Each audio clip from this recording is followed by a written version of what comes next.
This is the Himiway D5 Zebra. It's a fat tire e-bike that, in true American flair, went big with everything. But does it perform like it should? Or is it just another bike that only looks good on paper? Well, we've put almost 200 miles on the Zebra at this point, tested the speeds, range, braking, and quality to really get an idea of its capabilities. So take a ride with us and let's see how this big boy performed in our testing.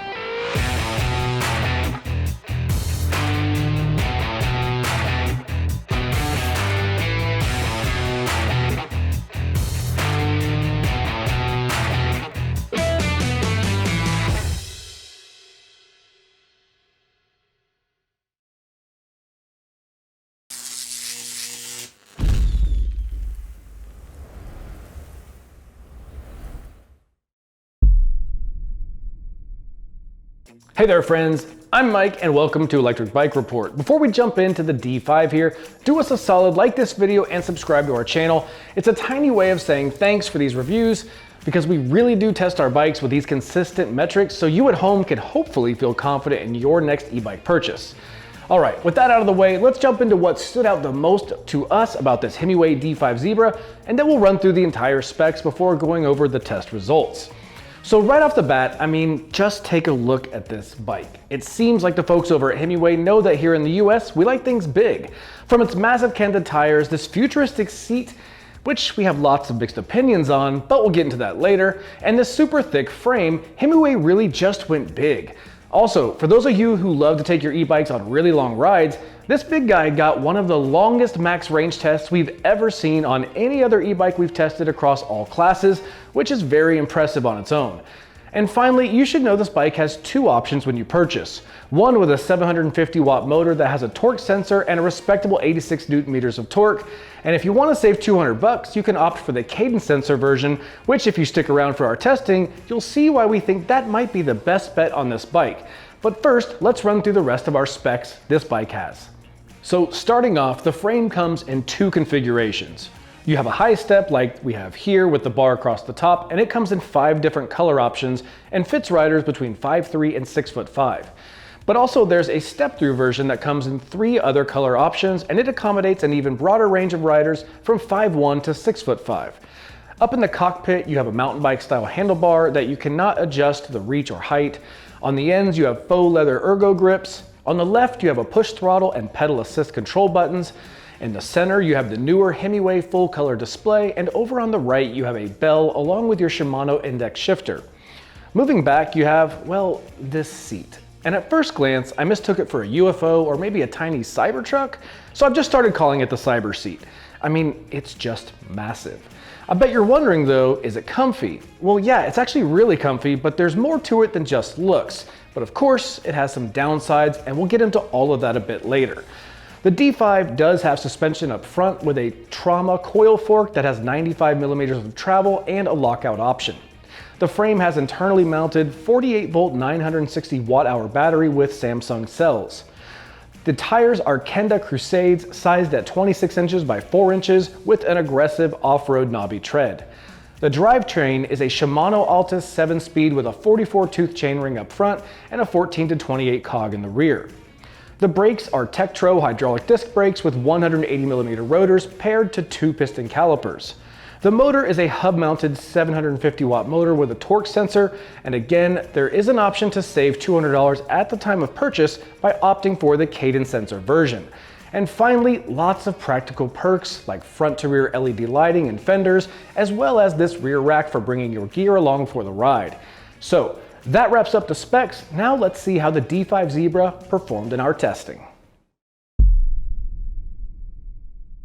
So to fully understand a bike's capabilities, we need to gauge how well it stops. So our standardized brake test starts with our tester Griffin getting the bike up to 20 miles an hour and then applying the brakes for a full stop. We measure the stopping distance, repeat it 3 times, and then we average those results for consistent accuracy. For some context, the D5 Zebra comes outfitted with Tektro hydraulic disc brakes, 180mm rotors, and a 2-piston caliper. It's a setup known for its reliable braking power and safe stopping distances. Now, Tektro brakes are a common sight here at EBR, and they consistently deliver good results. Although in this instance, the heavier frame and larger tires of the D5 may influence the stopping power. The Himiway D5 Zebra delivered an average stopping distance of 23 feet 10 inches across 3 runs. And this places the D5 Zebra a bit behind some of the top performers in our brake test as it compares to other fat tire e-bikes, but all in all, it's still a very good score. Another advantage of Himiway's choice going with Tektro brakes is the ease of service. Most bike mechanics are familiar with this setup, which makes for easy maintenance should you need to get them serviced. And in my own experience with the D5 Zebra, it confirmed this braking performance. The brakes always felt responsive and confident, handling the bike's substantial size and weight without any loud noises or unpredictable behavior. So all in all, while there's a little room for improvement, it's still a very solid braking performance for the Himiway D5 Zebra. All right, so now let's head outside and see just how well the Himiway D5 Zebra did in our speed test. All right, we're out here on the Himiway D5 and let's do a speed test at class 2, so top speed of 20 miles an hour. Now I'm currently got this bike about halfway in its gear range and we're going about 9 miles an hour, and that's actually not easy to do on this bike because it's a pretty heavy, beefy bike. So let's go through all 5 levels and see what kind of speeds we get along the way. So kicking off level 1. Ooh, a little relief there. It really is tough to pedal this. And this has got us about 11.6. Let's go to level 2.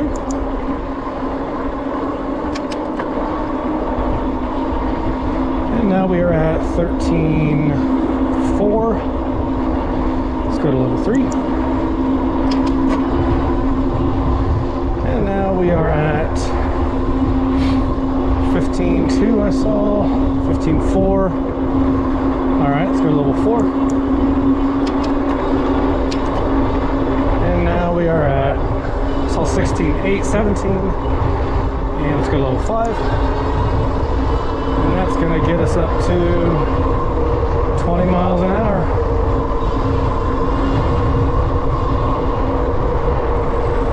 So overall, felt pretty good, pretty even. The torque sensor is a little, I'd say,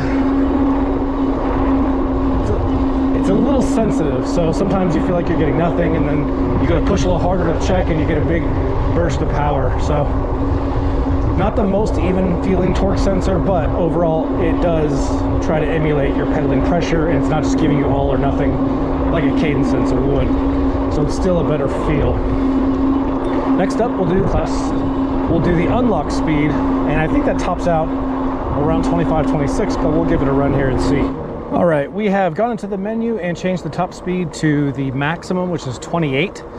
But I have a suspicion this will be like the Himiway C5 where we won't quite get to 28, more like 26, but let's go ahead and give it a go. We'll go through all 5 levels and see what we can get out of this in unlocked mode. So level 1, about 11.2, 11.4. Go to level 2, and that bumps up a little bit there to 13.2, 13.4, 13.6. I saw that peak. Let's go to level 3, and now we're up to 16.3, 16.5 that peaked at. Level 4. Now we're up over 19.9, 20.3 I saw, and then level 5, a little bit of aggressive pedaling, 26, 27, oh, I saw 27.9, yeah, I can't hit 28, but 27.9 is a respectable number there. All in all, felt good. The torque sensor, again, it's a little fussy. It's kind of hard to get even distribution of power. It feels my leg pressure and it tries to adjust, but it kind of overcompensates when it gives power and undercompensates when I'm using light pressure. So it's kind of fuzzy, but all in all, no problem reaching the speeds it wants to get to. All right, we're out here on the Himiway D5 Zebra, and we're going to do a throttle only test with this push throttle, going from 0 to 20, and see how long it takes. On your mark, get set, go. And we're off, over 10, 15, and time. So not bad there. So first up in class 2 settings with the motor off, I pedaled at a pretty relaxed pace and I maintained about 9.6 miles an hour. And it's only fair to point out here that this bike weighs 79 pounds and has these large 26 by 4 inch knobby tires, so it's tough to pedal without any pedal assistance on, which is a good reminder of just how hard it would be to pedal this bad boy home if you ran out of battery power. But once I turned on PAS1, the speed bumped up to 11.6, in PAS2 the speed rose to 13.4, and by PAS3 I was moving at 15.4, each increment delivering a noticeable boost in assistance. And this continued at scale with PAS4 and PAS5 reaching speeds of 17 and 20.1 miles per hour respectively. Now switching to class 3 settings where the speed cap increases to a max of 28 miles an hour, starting once again with no pedal assist, I maintained about 10 miles an hour. PAS1 took me to 11.4, PAS2 to 13.6, PAS3 to 16.5, PAS4 to 20.3, and finally PAS5 reached 27.9 miles an hour. So despite solid speed test results, my experience with the D5's torque sensor was, well, mixed. Torque sensors are supposed to match motor output to the rider's pedaling effort, and it just felt like sometimes I couldn't even feel it, requiring me to pedal harder than natural to get the assistance needed, and other times it gave me too much power. So it just tells us that the torque sensor could use a little refining, or better yet, opting for the cadence sensor version, which is $200 cheaper. That might be a better choice for this bike. But all in all, despite the torque sensor sensitivity, the D5 Zebra had no trouble reaching its class 2 and class 3 speed limits, and it performed well overall. Now, even when they do their own testing, brands can only estimate their e-bikes will perform when it comes to range because there's just so many variables. But true insights come from actual real-world testing, and that's exactly what we did with the Himiway D5 Zebra, an e-bike that markets itself with up to 80 miles of range as it ships. So, kicking things off with minimal pedal assist at 1, the D5 gave us an impressive 69.96 miles on a single charge.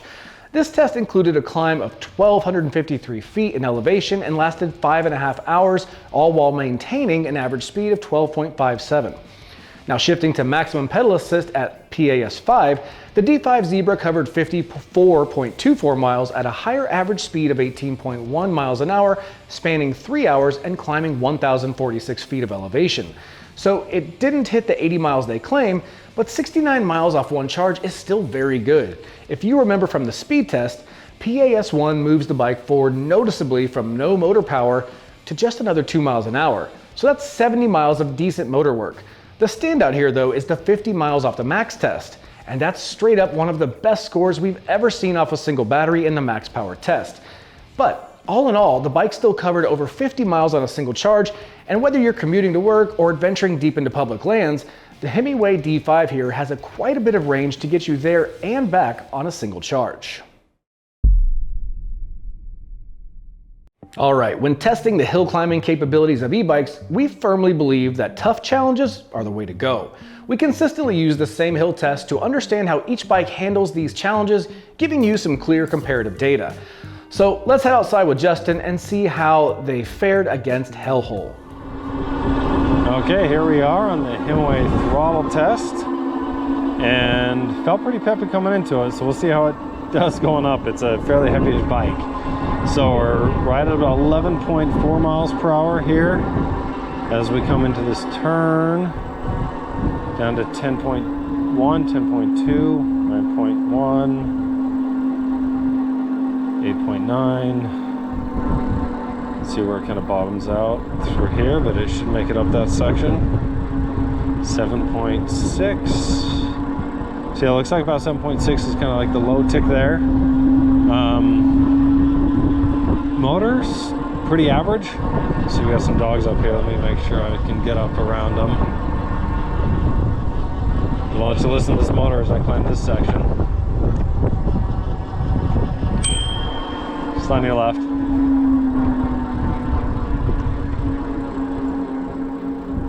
Have fun. So did pretty good through there. I'm not sure if you can hear the motor or not with the wind, but got down to about 7.8 and is here climbing. So we'll see where this finishes out. finishing right about 12, 13 miles per hour. And again, it's a bigger bike, definitely pretty burly. So we'll see how this compares to other bikes that are kind of in that similar fat tire category. So now we're on the pedal test on the Himiway, and we're going to see how it does. So I'm starting in gear 7, so at about 13.4, shift down to 5th, keep good cadence. I'm not pedaling very hard, just kind of trying to give it enough to just kind of get up the hill. Down to 10.7, 5, 10.1. So yeah, right about 10.1. The motor, I'd say, is about average-ish. I mean, I hear the fat tires as well.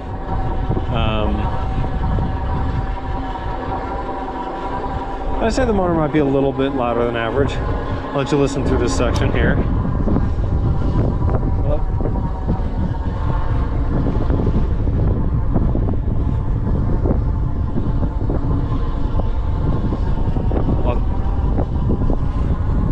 So it's a little bit windy, so I'm not sure if you could hear it. Got down just below 10 miles there through that section. In 4th, I'm going to shift down to 3rd. Again, just trying to keep a decent cadence on this. And we'll see how it ends up versus some of the other fat tires that we've tested. But yeah, I can definitely make it up hellhole without having to pedal incredibly hard by any means. So let's see the results. All right, so equipped with its 750 watt rear hub motor and torque output of 86 Newton meters, for the throttle only test, the D5 climbed hellhole in 1 minute 36 seconds, maintaining an average speed of 11.3. Then, tossing some leg power and maximum pedal assist into the mix, the time improved to 1 minute and 31 seconds with an average speed of 11.9 miles an hour. And these results place the Himiway D5 Zebra roughly in the middle of the pack when compared to similar fat tire e-bikes. And that median time for the hill test is currently at about 1 minute 30 seconds overall. So while the test results weren't record-breaking, the Himiway D5 Zebra proved capable of tackling some very tough hills. And for those in hilly regions, consider opting for the cadence sensor version to get more immediate power. But for others with fewer challenging hills in your areas, both the torque sensor or the cadence sensor would also be fine. All right, so let's take one last ride outside and we'll talk about how the Himiway D5 Zebra rides and feels. All right, we're out here on the Himiway D5 Zebra, and right off the bat, this is a big boy bike. It's the frame is beefy, the wheels are beefy, the seat is beefy, and it's got a beefy payload capacity of 400 pounds. Now the riding position on this is pretty typical of a mountain bike as far as geometry goes. You got a flat bar across the front here.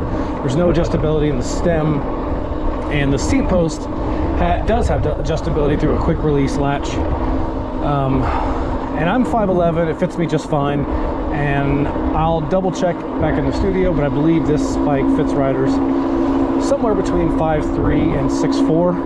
If I got that wrong, I'll clarify in a minute. The bike does have suspension, which is a front fork that carries 90 millimeters of travel and has a lockout option at the top of the right stanchion.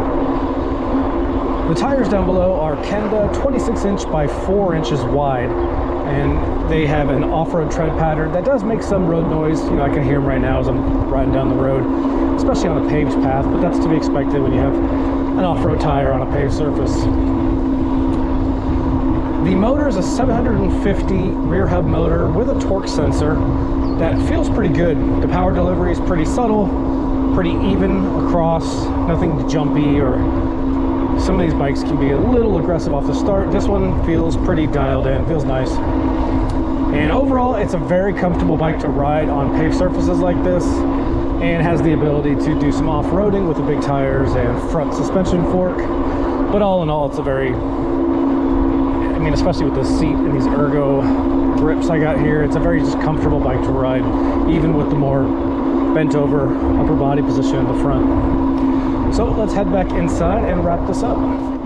So as you probably could tell, all in all, the ride is actually really good. The bike handles well, but with the overall size and weight, it's definitely one of those bikes that would need like 2 people if you're gonna put it on a bike rack or carry it upstairs. And also, Himiway tosses in some free accessories with the purchase of this, things like a free bike lock and then bags you can attach at the rear rack. But we still must discuss the elephant in the room, this big ol' seat. So at first glance, this seat resembles more of a top secret stealth bomber than it does a bike saddle. It's longer, wider, and thicker than nearly any seat we've seen outside of beach cruisers, and you could say all of us here at the office already have a bit of a love-hate relationship with it. So on one hand, the seat feels really comfortable when you're cruising on throttle only, but once you start pedaling, the wider front end of the seat edges start to rub your inner thighs, and it's not the best feeling, especially for a long ride.